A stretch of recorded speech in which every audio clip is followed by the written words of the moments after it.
j'espère que vous allez bien. Aujourd'hui, on parle du fait qu'on a le droit de s'habiller sexy. C'est un sujet tabou qui me fascine depuis plusieurs temps parce que je suis quelqu'un qui aime quand même ça s'habiller sexy.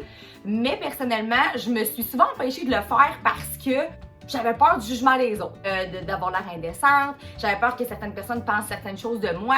J'avais peur, en fait, je pense qu'on me qualifie de qui je suis par comment je m'habille, alors que ça n'a absolument aucun lien. Pour faire référence à ma publication sur les réseaux sociaux, tu as le droit de t'habiller sexy sans vouloir attirer l'attention. Il y a comme une fausse croyance dans l'air que quand tu t'habilles sexy ou que tu mets des photos sexy de toi sur Internet, c'est parce que tu vas attirer l'attention. On peut-tu mettre quelque chose au clair? Les gars, surtout pour vous, là, les filles qui s'habillent sexy, qui mettent des photos sexy sur Internet, ça te donne pas le droit d'y envoyer des dick pics. Désolée de vous l'apprendre, je suis désolée de vous décevoir. C'est pas nécessairement pour vous qu'elle se met belle, mes amis, c'est pour elle! Elle se trouve sexy, elle s'assume. Fait que là, arrêtez de dire, tu pas de commentaires, habille-toi pas comme ça. On est en 2020. Les amis, on est en 2020. Ça se peut que la fille à scène et qu'elle ait envie de s'habiller sexy, pas nécessairement pour quelqu'un. Wiki wiki, sweetheart! C'est vraiment important, les amis, qu'on s'enlève cette barrière-là tout de suite. Ok, tu as le droit de t'habiller sexy et tu as le droit de le faire pour toi, toute seule et non pas pour attirer l'attention. On met ça au clair maintenant, c'est fait. Merci. Aujourd'hui, j'aimerais ça donner 3 trucs, ok, pour te sentir plus confiante, pour avoir envie de t'habiller sexy. Je veux juste te dire que si t'as pas envie de t'habiller sexy, c'est correct aussi. Moi, je veux juste donner des trucs puis parler de ça pour des femmes qui aimeraient s'habiller sexy, mais que pour plusieurs raisons, elles n'osent pas.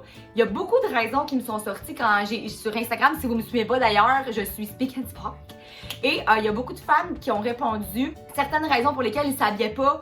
Ils s'empêchaient de s'habiller sexy en fait. Je suis trop vieille, j'assume pas mes seins, j'ai pris du poids dans les dernières années. On s'en sacre. Peu importe ton poids, peu importe ton âge, on est qui, nous, pour te dire comment t'habiller? Moi, je suis pas érudite. Moi, les contraventions de style, ça sera pas possible. Ça sera juste pas possible. Tu peux t'habiller comme tu veux, n'importe quand tu te sens belle et confiante. Moi, je trouve que c'est ça qui est beau chez quelqu'un, c'est la confiance, c'est ce qu'elle dégage. 3 trucs aujourd'hui pour t'assumer ta sexiness. Ta sexiness.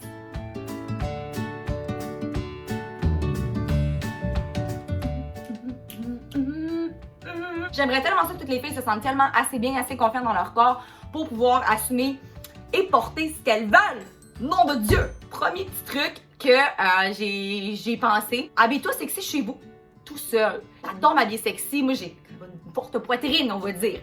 Puis pour vrai, des fois, j'ai hésité à mettre des décolletés parce que je voulais pas avoir de commentaires indécents. Pas comme juge. Mais j'aime ça. Je trouve ça beau, une belle craque de seins. J'ai des gros seins, je les assume, j'aime ça. C'est pas parce que j'ai envie de les montrer aux voisins. Parce que je suis bien avec et j'ai envie de mettre des décolletés parce que je trouve ça sexy, je trouve ça beau, j'aime ça en porter.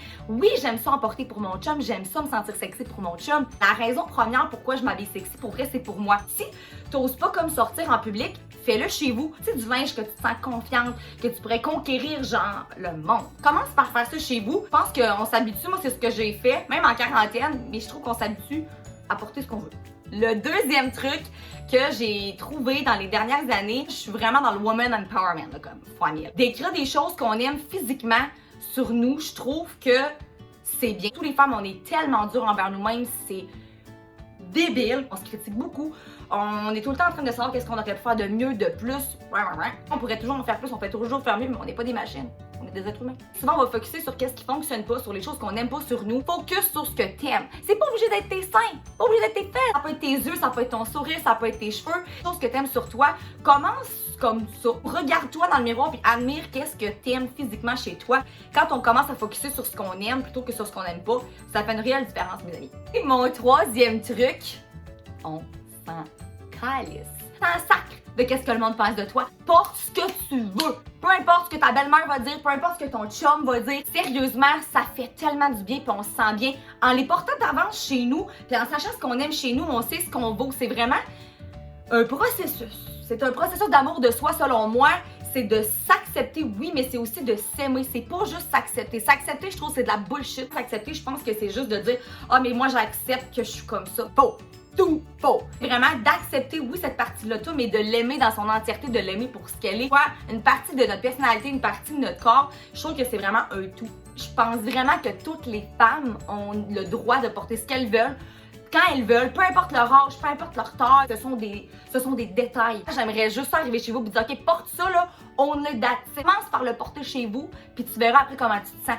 C'est correct celles qui n'aiment pas s'habiller sexy non plus, c'est vraiment juste pour celles qui désirent s'habiller sexy. 98% des gens dans mes stories Instagram m'ont dit s'empêcher de s'habiller sexy par peur du regard, par peur du jugement des autres. C'est énorme! Ça, mes amis, ça sera dans un prochain épisode, une suite de Speak and Spark. Quand on pense que les gens pensent juste à nous, là, puis comment que je suis habillée, les gens pensent à eux. Pense à quel point quand tu sors puis que t'es habillée, comment tu penses que les autres vont te regarder ou comment tu penses que les autres vont... Qu'est-ce que les autres vont penser de toi quand tu dis quelque chose? C'est la même chose pour tout le monde. Les gens se préoccupent d'eux-mêmes, les gens sont préoccupés par eux-mêmes. Par expérience, j'ai seulement 26 ans derrière la cravate, mais tout de même. Quand les gens critiquent et jugent, c'est une projection. Ils se jugent déjà eux-mêmes. Si tu es capable de juger autant les autres, c'est parce que tu te juges à l'intérieur de toi. C'est une projection, mes amis. J'espère que tu vas te mettre un beau petit temps sexy, puis que tu vas le honner, que tu sortes ou pas, que tu prennes pas de photos, on s'en fout. L'important, c'est juste d'être bien dans sa peau, de s'assumer et de s'en foutre. Sur cette belle capsule, je vous souhaite une journée remplie de sexiness.